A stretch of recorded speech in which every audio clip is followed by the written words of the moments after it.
नमस्कार दोस्तों। वेस्ट बंगाल की राजनीति में बहुत बड़ा बदलाव देखने को मिला है। नई सरकार बनने के बाद बहुत बड़े-बड़े फैसले लिए गए हैं और उसी पर पूरे देश की नज़र। सबसे बड़ा बदलाव महिलाओं के लिए किया गया है। नई सरकार ने 3000 रुपए तक की कैश सपोर्ट शुरू करने का ऐलान किया है और सरकारी बसों में महिलाओं के लिए फ्री ट्रैवल शुरू की है। दूसरा बड़ा फैसला रिलीजन बेस्ड स्कीम पर एक्शन। इमाम स्टाइपेंड और रिलीजन स्पेसिफिक फाइनेंशियल स्कीम को खत्म करने की बात कही गई है। सरकार का कहना है कि सभी के लिए स्कीम्स और रूल्स सेम होने चाहिए। तीसरा सबसे बड़ा मुद्दा ओबीसी लिस्ट रिव्यू। नई सरकार ने स्टेट ओबीसी लिस्ट को लेकर रिव्यू और बदलाव करने की प्रक्रिया शुरू की है। इस फैसले पर राजनीतिक बहस तेज हो गई है। अपोजिशन इसे माइनॉरिटी पॉलिटिक्स से जोड़ रहा है, लेकिन सरकार का कहना है कि ये इक्वल पॉलिसी है।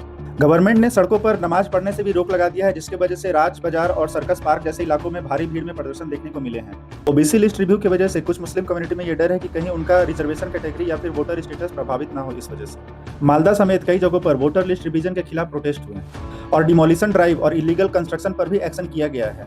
कोलकाता के तिलजिला इलाके में डिमोलिशन एक्शन के बाद भी विरोध प्रदर्शन हुए। कई लोगों का कहना है कि एक्शन सिलेक्टिव है, जबकि सरकार कह रही है कि इलीगल कंस्ट्रक्शन को हटाया जा रहा है। इसके अलावा आयुष्मान भारत स्कीम, जो कि सेंट्रल गवर्नमेंट का स्कीम है, पूरे भारत में इसे लागू किया गया है और लाखों लोग, करोड़ों लोग इसका फायदा भी उठा रहे हैं। लेकिन बंगाल में ममता बनर्जी की सरकार ने अपना खुद का स्कीम लागू किया था, जिसका नाम था स्वास्थ्य साथी। अब नई गवर्नमेंट बनने के बाद आयुष्मान भारत को लागू करने की बात की जा रही है, जिससे करोड़ों लोगों को फायदा मिलेगा हेल्थ बेनिफिट में। सरकारी कर्मचारियों के लिए भी बड़ा फैसला लिया गया है। 7th पे कमीशन लागू करने की बात की गई है, जिससे पेंशन और सैलरी में बढ़ोतरी होगी। लॉ एंड ऑर्डर को लेकर भी सरकार ने नया रुख दिखाया है। नई कमीशंस बनाई गई है, स्पेशली करप्शन के खिलाफ, दूसरी महिलाओं की सुरक्षा के लिए।